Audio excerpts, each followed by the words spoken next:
versus Philip Hrgovic. Initial reaction when the fight was made. I've said it before and I'll say it again. I don't rate Philip Hrgovic. Yeah, I'm going to stand on that like I didn't rate that other big head. What's his name? The ugly looking one that got beat up by Ajit Kabayel. Right? I don't rate him. And I'll tell you why I don't rate him is this. You, Philip Hrgovic, you've known him for so long now.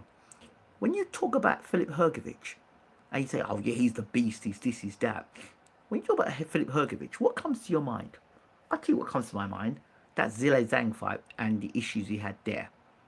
Other than the Zile Zhang fight, there's nothing that Hrgovic has done that makes you think, wow, this guy's going to take over the heavyweight division. And the other thing everyone knows Hrgovic for is that sparring session with Deontay Wilder. See, and I remember watching Hrgovic back in the amateurs, yeah? And I remember watching Joe Joyce. And he was a good front runner. And then Joyce, slowly but surely within the amateurs, I remember the fight, and he broke down Hrgovic. And he beat Hrgovic. The Hrgovic was a good front runner, but when Joyce started stepping it up and putting more pressure on Hrgovic folded. He didn't get knocked out, but he folded. And I looked at that from the amateurs. I've tracked him through the pros. And Hrgovic's name and his title is more devastating than him, the fighter. I don't find Hrgovic exciting. I don't know what Hrgovic does is so great. And just his mentality, right? He's coming to this fight with Daniel Dubois. Now, there's lots of stories. I can tell you lots about Daniel Dubois into the sparring stories. And he sparred Povetkin, Vlad Tsarenko told us about Daniel Dubois and sparring as well years ago now. So I'm not a big Hrgovic fan. I just not. Because you've got itch in your name and you're from Eastern European, does that mean that you're a great fighter? No. Yeah, you've got the Klitschko's that are there, fine, okay. Vitaly and Vladimir, all right. Okay. And see, because you've got Vitaly and Vladimir, everyone else has got an itch in their name or irk in their name. Suddenly they're great fighters. Yes, he's got a good amateur pedigree, Hrgovic. I'm not disputing any of that. But as a pro, as a professional fighter, Hrgovic, he's not devastating. And I'd be telling Daniel Dubois that, Hrgovic, this is my warning to you. Be very careful. Because the way you're acting, the way you're behaving is like a bully. Though you're talking like a bully. Oh, I remember what we did in sparring all them years ago. Yeah, remember what I did to you then. I punched you up back then. But people turn from boys to men. Yeah. And if Dubois has become a man now, and Dubois has got man strength, and Dubois, you come out there like a bully, and Dubois starts thumping you back with the anger Dubois may have in him. You see, Dubois, he's one of them men, one of them madmen. He like soft and gentle giant, yeah, but there's a switch in Dubois. I'm telling you now, there is a switch in Dubois, and if Don Charles can find that switch, he'll be punching even harder. And if Don Charles, because you know what, one thing I will give Don Charles credit for, and I knew it would happen, when Daniel Dubois went to Don Charles, I always said Daniel Dubois needed a father figure as a trainer. I never thought Shane McGuigan was going to be a good trainer for him. Never. No. Just wrong mix, wrong ingredients. But I think that Don Charles was perfect for Daniel Dubois. Perfect for Daniel Dubois. He does what is necessary, to embrace Daniel, and the wives embrace him, can give him new ideas. I never saw Shane McGuigan to have the capacity to do that for someone like Daniel Dubois, but I believe that Don Charles has got that. And any sort of animal, any sort of grip between teeth, that is something that Don Charles has been instilling in him for as long as I've known Don Charles. There's one thing I know: he'll get the best, he'll eke out the very best out of Daniel Dubois, and Daniel Dubois will need it against Hrgovic, because Hrgovic will be coming there strong, acting like a bully. If I'm Daniel Dubois, first round I hit Hrgovic with something very nasty to let him understand tonight, my friend, this is not 7 years ago. I'm not that 19-year-old. I'm not that boy anymore. I'm a man now. And tonight I'm going to thump you up. So Hrgovic is walking like he's the big I am. He's talking like he's something like he's already a world champion, or he's talking like an undisputed champion. To me, this is the right opportunity for Daniel Dubois, the perfect opportunity for Daniel Dubois to put himself up in lights and stop Filip Hrgovic. If he stopped Hrgovic, I would not be surprised. Hrgovic is the favourite in the fight, of course. He has, the pedigree and all this stuff, but pedigree in the amateurs doesn't mean anything unless you produce it in the pros, and I have not seen a devastating performance yet. Um, that being said, when it comes to Daniel Dubois, I still have reservations about his ability to absorb punishment from a big puncher. I don't think Jerome Miller is a big puncher. I think Jerome Miller was out of shape that night, way too heavy against Dubois. A lighter Miller may have caused more problems against Dubois, but that's not Dubois' problem. That's Miller's problem. He's gonna have to deal with that, and that's why he got punched up for that. But I would like to see Dubois beat Hrgovic. To be honest, I really would, because there's the way Hrgovic is carrying himself and talking and acting and behaving. It'd be nice for Dubois to be able to put something on Hrgovic. You know, and if I'm him, if I'm Dubois' trainer, I'm telling him, listen, you see this fight here? This guy Hrgovic beat you up in sparring, yeah? Okay.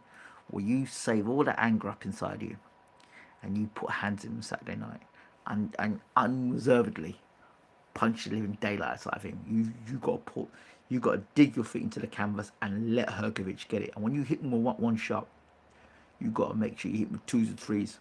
Really hurt this guy. Really hurt him. And Dubois got that switch in him. He has got that switch in him. And if Don Charles has tapped into not only just his man strength, but he's taking him out of that child into being a man. Because I felt that when Dubois fought Joyce, he was too much of a baby, too babyish. But I see since Don Charles has taken over, he seems to have a bit more of a steel about him.